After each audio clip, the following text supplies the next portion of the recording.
foregone conclusion. That little brat Frankenstein is going away for a long time, the thieving little monster.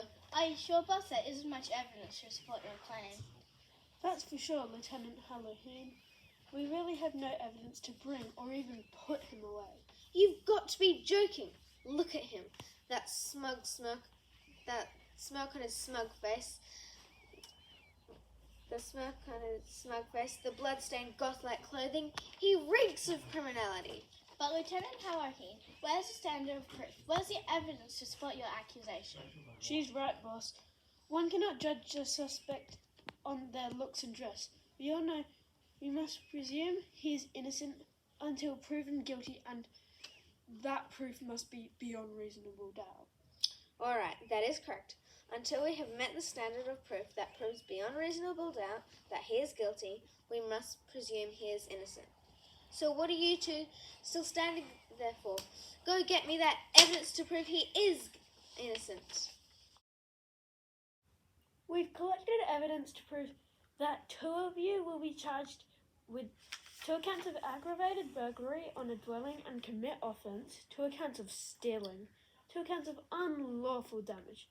As you suspects are aged between 10 and 17, these matters could go before the Children's Court of Western Australia. However, if you plead guilty now to these charges, it will go well for you. We will proceed directly to the Youth Justice Team. What do you have to say for yourselves? Where's your proof that it was us? We're innocent. Let's start with the victim's statement. Let's show the footage. My name is Galinda Goodwitch. I live at 13 Goose Gun Lane, Pumpkin Fields. On 31st of October, I decided to give treats to the young children in my neighbourhood for Halloween. At about 5 p.m, 3 older children came up to my door, dressed in costume. I guess they would have been around 14 to 15 years old. There were 2 boys, one dressed as a ghost and the other dressed as a horror character. The third young person was a girl. She was dressed as a skeleton. She had a lovely bag. I felt a bit nervous when the older kids came in the gate and up to my door. The boy dressed as a ghost said, "Trick or treat." I said, "We only do treats in this neighborhood." The boy dressed as the horror character grabbed a big handful of sweets. I said, "No, you can only have 2 each." The girl said, "Frank, that's enough." But then she took a handful of sweets and ran out of the gate and screamed out, "Trick or treat!" We didn't get much candy this year.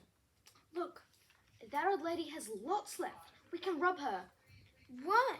I'm not robbing a defenseless old lady. Relax, she won't know. We'll be in and out so quickly. Also, she didn't lock her security door. Anyone could get in. No, I won't be involved in this. You horrible bullies who would rob an old lady. If you decide to be decent people, come to the shops with me. That was so worth it. I know, right? Oh, I have to go now. Bye. Let's go see Frank. Great idea. I can detour there, but I'll only be able to say hi. Okay, let's go. Frank, you can go and wait outside, but we may have to call you back. I think we've heard enough from you, and it correlates with the remaining evidence we've collected. What evidence? You've got to be joking. We didn't do nothing. We want to know your side of the story, Jaco and Celia. What is your side of the story, Jacko? So we went to her house to trick or treat, but we didn't come back. Okay, but Celia, what's your side of the story? In my defense, I was helping that old lady, but by stopping Frank from taking too much. Besides, she lives in my street. Okay, let's take a look in Celia Prank's bag. Well. Lolly wrappers, shaving cream. And a cream that looks like it matches the substance on the door handle, Sarge. I grabbed the closest bag to our door. It must have been my dad's bag. That's why there's shaving cream in it. He's a bit old for trick-or-treating. So why were you in such a hurry anyway? My guys would meet up at the park together. Looks like what any Halloween prankster would carry in their bag. What about the substance and the wrappers? We collected a lot of candy. That's why we have lots of lolly wrappers. And the substance is my hand cream. They get really rashy. They don't look too rashy to me. In fact, they look fine. Well, it's only when I'm nervous. Right. You can lie about your bag's contents all you want, but we have even more proof. Good morning, Dr. Clairvoyant. Would you care to share your findings? Please realise, we have with us the 3 suspects. Doctor, we would like you to explain in plain English how the evidence will prove beyond reasonable doubt why the 2 suspects are guilty of the 3 offences. Of course, Constable. Firstly, for the record, I am Dr. Clairvoyant, PhD, a forensic scientist at the Pumpkin Fields Police Department. To begin with, I am presenting evidence exhibit CV07. Frank Einstein's fingernail scrapings return the following results of glucose, sugar, and chocolates. Celia Prank's fingernail scrapings found a significant number of substances: glucose, sugar, chocolate, shaving cream, and blue chalk. Jack-o'-lantern. Glucose, sugar, chocolate, mineral oils, and waxes confirmed to be petroleum jelly. What does that prove, Doctor? As confirmed, no incriminating substances were found from Frank Einstein's fingernails, whereas Celia Prank's and Jack-o'-lantern's returned the non-lolly substances also found at Miss Galinda Goodwich's house. While Frank Einstein may seem more eligible and was found with Celia Prank after the crime was committed, his fingernail scrapings returned with none of the substances found at Miss Galinda Goodwich's house. But what do these non-lolly substances mean in terms of evidence, Doctor? An analysis from the swab of the white fabric found at Miss Galinda Goodwich's property, labelled CV05, displayed the confirmed presence of a mixture of mineral oils and waxes. The same material is found in petroleum jelly. This swab, SCO6, was closely matched to swab SCO3, also known to be Jack-o'-lantern's costume when the crime was committed. Anything else? Yes, there were 3 discarded lollipops located near the front gate of 113 Ghost Gums Lanes. They were noted as exhibits SCO7 and were tested for DNA.